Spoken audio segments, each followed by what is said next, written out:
Na sisi wachezaji alhamdulillah, namshukuru Mwenyezi Mungu, tumeamka salama, tumejiandaa vizuri katika mchezo wa Simba. Sawa, maswali matatu kwa mchezaji.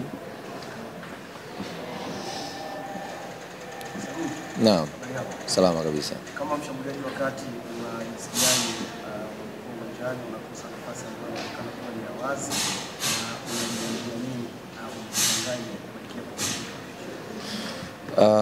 siwezi kusema nitajisikia vizuri sababu mimi ni mshambuliaji, kazi yangu kufunga na kukosa ni moja ya mchezo. Mpira ni mchezo wa makosa, kwa haimaanishi kukosa kwangu labda ndio itanitoa mchezoni, kwa ni moja ya mchezo. Yeah. Swali la pili kwa mchezaji.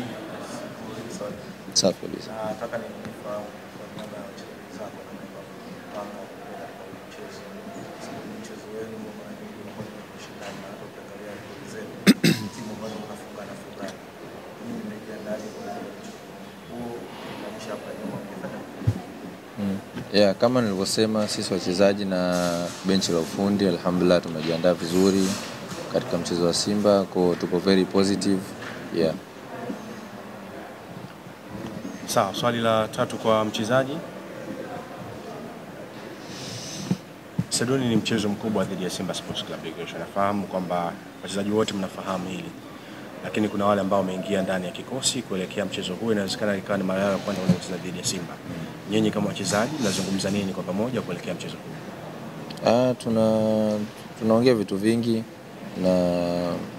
na tunaongea vitu vingi, tunahamasishana kwa sababu ni mchezo mkubwa, Simba ni timu kubwa na tunaheshimu.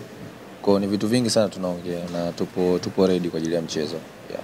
Yeah, ni mchezo ambao mnacheza ugenini, lakini ni mchezo unacheza katika mji ambao nyinyi mnatokea. Labda neno lolote kwa mashabiki wa Azam FC kuelekea mchezo wa kesho? Naomba mashabiki wa Azam wajitokeze kwa wengi, waje kutusupport na inshallah tunawaahidi hatutoangusha katika mchezo wa kesho inshallah. Wish you all the best. Asante sana. Asante sana.